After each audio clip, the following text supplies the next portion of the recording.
Hi,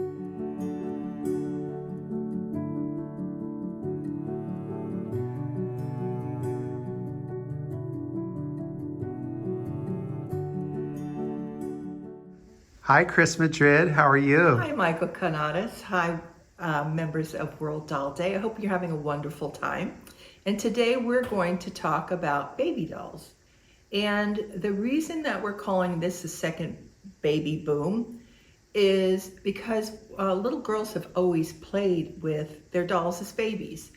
And sometimes they didn't conform. You have a wooden doll that's dressed as a baby, but it has a stiff body, but still little girls considered that their babies. And also in Great Britain, they had those wonderful wax dolls, which were gorgeous and had soft bodies, but they were very, very expensive.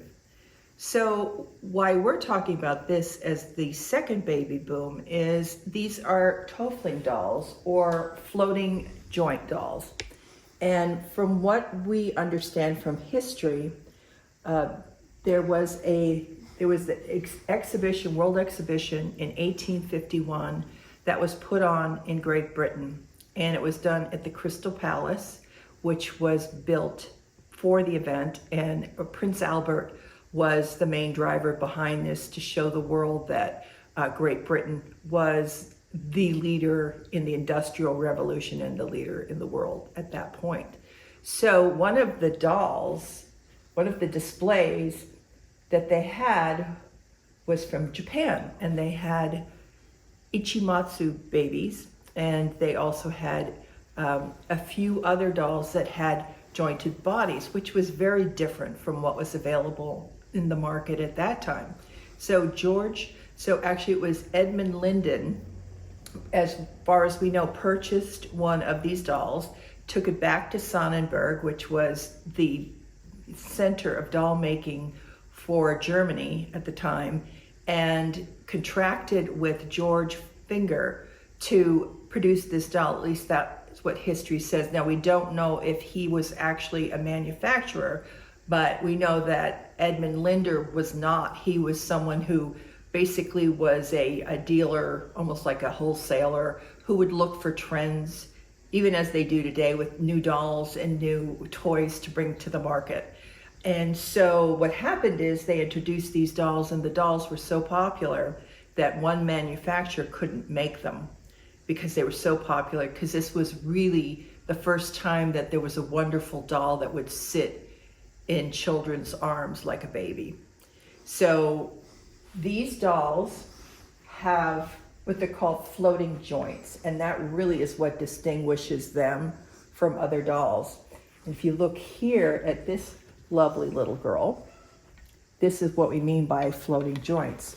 So she has cloth in the middle, cloth here, and then these wonderful little feet that turn. The early ones had the separate hands and feet. And if you take this doll and put it in your arms, It feels, yeah, it feels like a baby. It feels like a baby. It rests like a baby. And so these became very popular. This is actually a later one. One of the reasons why we know that it's wax over. It has sleep eyes, and it also has teeth, which would indicate this is and it also has the wig. So when you say later, what time period would you put this at? these actually were made up to like the 1880s, Okay. 1890s, yeah. So, but they really were very popular in the 1850s. Because there's a form of these in Thomas Nast's illustration with Santa. Yes. As a matter of fact, yeah, that's one of the toys that is coming out of his bag. And we also know that these were very popular because there are company sheets from sellers that have these dolls, and actually these dolls not just naked, but dressed beautifully in dresses and bonnets. So they were very, very popular. This we're showing this doll without its clothes, but I think that if you can show her baby dress, which is simple, but the embroidery is just unbelievable. Isn't that Can you just amazing? imagine? And the hemline is just Oh, that's fantastic. wonderful. Look at that. I mean, that was an incredible amount of work And you think for a about- baby dress. For a baby dress, for a doll that probably was not that expensive. So this one we were saying would probably be slightly later because it has, you know, add-ons. It has improvements. A little bit more bells and whistles. So if we go back to the very beginning, this would be the little ones that have, the bald heads. This one doesn't have the curls. This one is a good example. This is a very large doll, and she has neck movement, but look at the curls. Oh yeah, isn't that funny? Yeah, and those are very similar to the Japanese Ichimatsu dolls. They had that. And these have sort of a look of, oh, I can't do it on the, it also has it on the other side. This is a really big doll, by the way. It is. I mean, this would be the size of a, maybe 6-month-old baby. But she's very cuddly. You can hold her up. She has a fabulous dress. And I mean, she even came, she has her little pearls. She has wonderful, wonderful Stork little, down. wonderful Oh yes, embroidered. wonderful. Oh, booties. But you can tell she's earlier. She has her eyes are set, but they have that black pupilless, and also these curls would mean that she's probably earlier. Now, who would you attribute to the maker on this one? You know, it's really hard to attribute that. I feel that has a look of a void, but there is Kind of does. I don't have any authority to say that, except I do love void dolls. Well, I think you could attribute it to it just the void. seems more like that. I mean, and you can definitely see And that we can see this in this one too. Yeah. But then we go, and then here's a huge, I know, look at the similar, eyes. but the eyes are giant and More color. more color, and it's a little more pinkish. It is, and also, yeah. And if you look at that, clearly that's another manufacturer. I mean, there's no way Copying. the tall one and this one. Yeah, were the molds made. are different. I mean, and you look at this. This is a different face, also. And Now, she's another thing I'm noticing on the table, they're all in lovely baby dresses of various types, but there isn't what I would consider like a really early baby dress, the swaddling.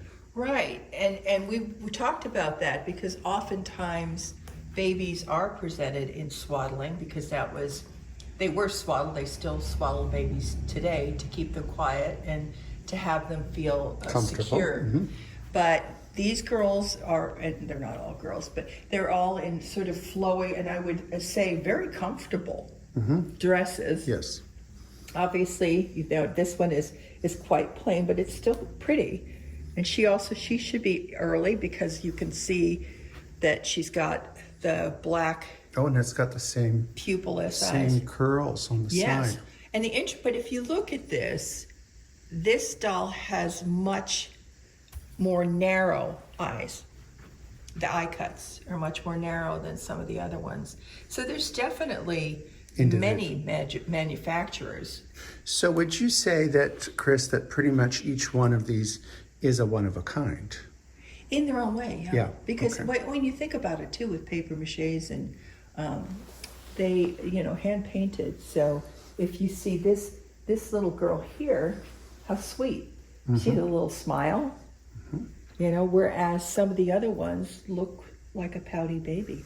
Now, I know that in early collecting, and this still kind of sticks a bit, we hear the term Marchman. Could you give us your viewpoint on that term, Marchman? Yes, I think what happened is an early researcher found a doll, and the cloth part of it was marked patent C.H. Marchman, 1857. And so the assumption was made that these dolls were made by Marchman, but Marchman actually had patented a squeaker, an improved squeaker, because a lot of these do have squeakers. And the squeaker said... Which would be in the center of the body, correct? Right, in this cloth part. In the center. Would it be right? It would be right here. Oh, well, there we go. And see, this one, if you do it this way, but this little guy here, if we go over here, he's later, but we put him in with this because he does have floating He's not joints. a baby, but... He's not a baby, but if you squeak him, he goes this way. Okay. So the Marchman, which a lot of people still continue to call them Marchman babies. Which is not a crime. No, it's not. But he actually had the patent on the squeaker, and he actually didn't make dolls, and that was the only thing he did. He died in 1860, and there was no continuation of his firm. So this one's a little later. We put this in because, as you can see, as it gets later, that they make, children, and this basically utilizing the components from the babies. Absolutely. So he has the floating tummy, but he has like the hips and the shoulder plate are still hard with this middle. So that's why I would put this in this group. But he also has the black pupilless eyes, but the hairstyle is later, and it's a boy cut. And a boy cut, and also he has much higher coloring, and he has a wax coating. Now, what I was reading is that the wax coating came later, but I don't believe that was necessarily a new improvement, because what we know is that Voigt and Mueller and a lot of the manufacturers did use wax on their dolls, but it was a very thin coat. Yeah, finish. And so a good example of that is this lovely little doll that this actually came out of a New York estate of 3 generations. And so if you look, she has the little curls, and she does have sleep eyes, but they seem to be earlier than... She's earlier. She's got the coral beads, protecting. She's got the floating joints. But the interesting thing is that when she came, even though she was probably in an attic or a basement, I put away, the wax was pristine when I got her. But even though I keep her as much as possible, in California it gets hot, it gets cold, and because it's not that the temperature extremes are are bigger here, it's just she was used to be in a different climate, and so you will see. And when you're looking at this, you can see that it's lifting, which would tell me that probably this one had a coating. Yeah, because a lot of these dolls and they just flake off, and then underneath is the original paint decoration. I just had a thought, Chris. These curls, which this is a better one to show. I think this was done with a tool, the same tool that you use when you're doing faux marbling. Oh. So that you would they'd have to just do one stroke and they've got the whole thing. Actually, that makes a lot of sense. Yeah, it's the tool that, David has done marbling, and you have little tools that you just put it on, and it creates that kind of veining, which with the right moves looks like wavy curls. It's interesting. She has this head that you would think is, but I believe that head's made to rock. And I think her she needs some neck work, if you notice. But if she did, her head rocks too. Yeah. I mean, this is supposition. I'm not. Yeah. Well, babies have bigger heads, don't they, than their bodies. Oh my gosh, my daughter looked like an olive on a toothpick. Well, I hope she's not watching. She's not going to watch. She's not going to watch. Yeah. You don't want to see this one, honey. So those are definitely babies, and can we go back to the one you just showed? Oh, sure.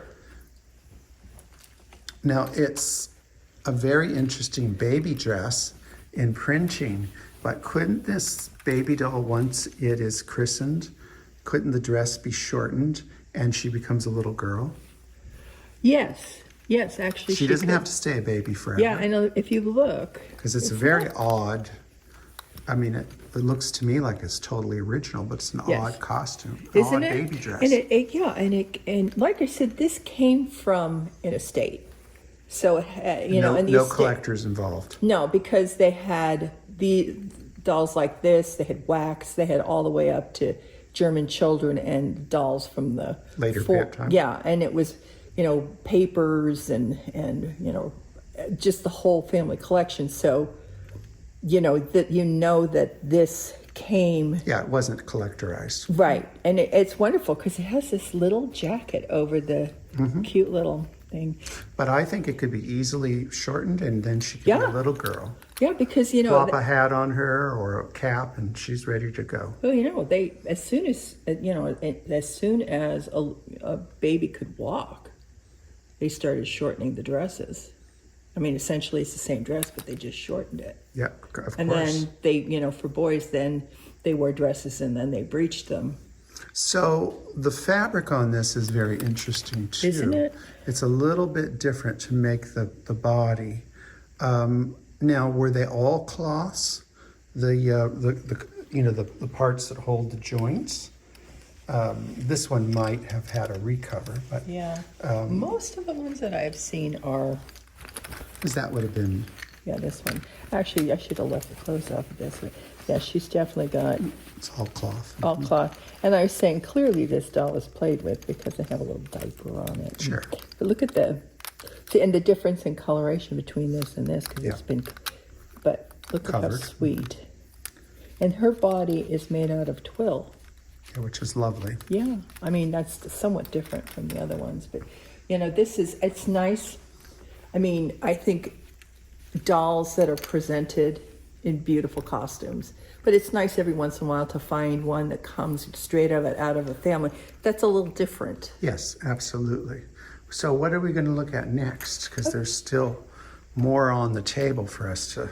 Okay, so this one, I love this one. This one is a little boy. Well, that one you're supposed to leave here when you go. And But he's a baby still. he's still a baby, but he has this wonderful little hat, and this fabric is so It's amazing. just fantastic. And I mean, the fabric Crash helmet. a crash helmet. Yeah, what do they call these? Brulee. Brulee. Yeah, and he has his little. So he's probably like learning how to walk, but he has these tiny little hands. So which family does he fit into with our other big uns here? I find he's much more highly colorized, but very similar face. Can we to compare the large two? one. Oh yeah, I see that, and particularly the nose. Yep. And the double chin and the space between. I mean, they're painted different, and the coloration is different, but there's a lot of similarities. Yeah, I think a lot of similarities with this one. And this one, what's wonderful about this one, first of all, this costume Oh, is yes, very the prints are fanciful. just The beautiful. prints are gorgeous. But, I mean, also when you think about it, the tones with the baby, the one that has the baby dress, the tones of the brown were very popular. Oh, sure. They were very, very popular. I mean, we could really almost date the doll off of the textiles. This is wonderful. Yes, we have a lot of textile experts out there that I'm sure that could help with this. Yes, absolutely. So there's that one. So we still do have more on the table. So as it went along, one of the other uses that they had for these were these hatted dolls. And these, I think, these were really made. They were very plentiful. But the bodies on these, I mean, They're amazing. look at the little, and how pretty this must have been as a presentation. Very fluffy and with fluffy exuberant. And, yes, with her And very. it's amazing that it still has that. Yeah, I would never touch this, even though it's a little. Although you're touching it now. Well, I mean, ripping it off. But she also has a sister whose dress is so far gone. Yeah. I may just take this off and just have the slip underneath it. Yeah. But Well, to help preserve it too. yeah, Yeah, absolutely. And so basically they used the baby body and they updated it to be with the child head. Yes, because I mean, honestly, that face is not very different from the baby's. No, At no, all. it's just the hat component. Yes, and so we have another one. And so we've gone from the 50s probably into the 70s, haven't Yeah, we? yeah, but this style of hat. We also have a kind of little, he's a wee little, not sure, Well, just a little boy. just a little boy, but same thing. He doesn't have the jointed wrist, but he has, So that, less joints, a cheaper price. right, he has little shoes, but he does have, Can you open up his jacket? Because that looks kind of interesting. Okay, so here we have something oh, we do totally have, different. yes, and we have We have leather. the leather parts. Yes. So can you kind of feel, did we have a voice box still? Or is it just not operable? I think there's a voice box in there. I just don't think it operates. Yeah, he's quite the costume. I love this because, you know me, With your hats. with my hats. But yeah, so this is leather, and clearly this is original. Oh, yeah, that's you original. know, or that was the worst repair ever. No, I think that's No. original. Yeah, and you can see the hide glue here. And he must have hit, this was probably flocked Oh, yes, it could have been and flocked. probably had a band. feather. Yeah. But once again, this face is different from these. It's a lot. And I have other small paper maches and wax over paper maches that have this very small little pinchy face. Yeah, well, that was what was in style at Yes. the time. Little mouths. So, Chris, as kind of things change in marketplaces, and we know that there's some valuable dolls on the table here, but I think that dolls are kind of right now a buy, don't you? Oh, they are. I mean, look at this little girl here. Wonderful dress, It's a wonderful dress, and you look at the back. beautiful. She has a snood. She has really nice high coloring, and she has sleep eyes. So- And beautiful presentation. Isn't she pretty? Yeah. Now this dress is an antique. It is not original to her. I put it on there, Well, but it's a she- beautiful dress. But this is all original underneath. I mean, this is a doll from the Civil War period. Yes. I mean, it I mean, and they, it's interesting too, because when you're talking about that dolls that are sort of a buy, these are probably because they're not pretty like a lot of other dolls, but a lot of people like Georgian Woodens aren't pretty That's like true. other dolls. But it's like for the what they call the Alice headband in China, or some of those are super expensive, but you have this absolutely gorgeous girl. Yeah, gorgeous piece. So they are a sleeper, and they are a buy, and they also are very endearing.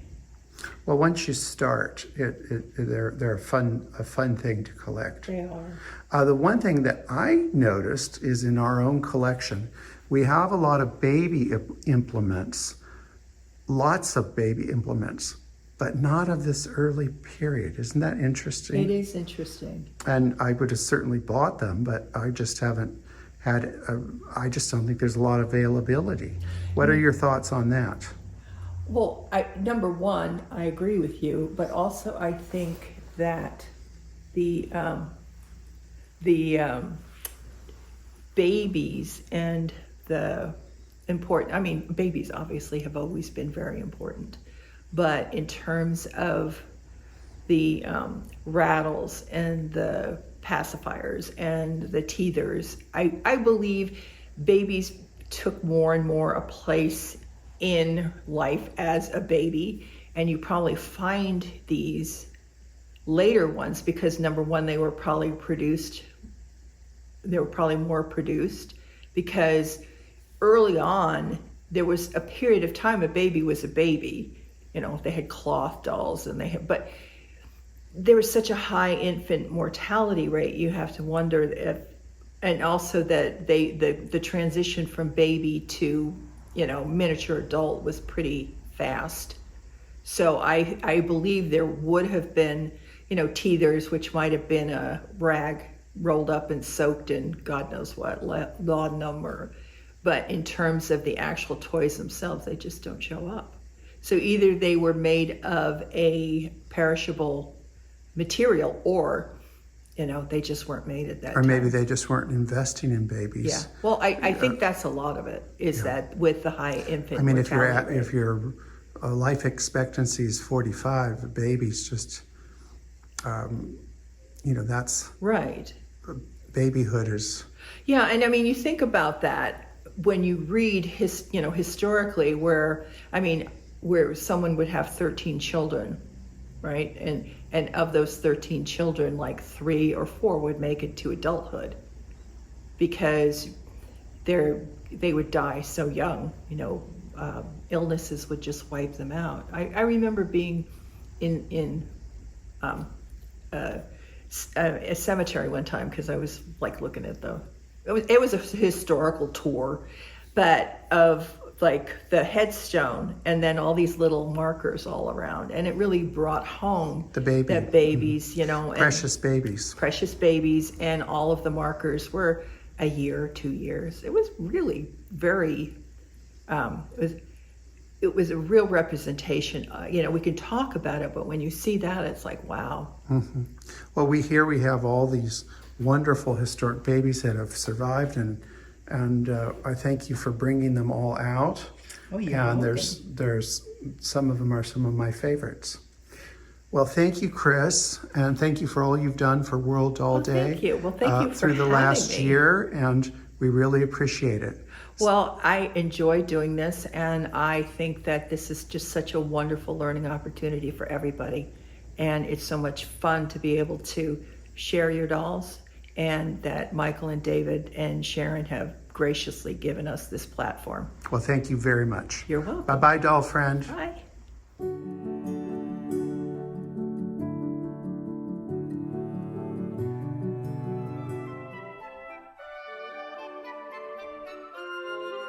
Remember to like, subscribe, and hit that notification button.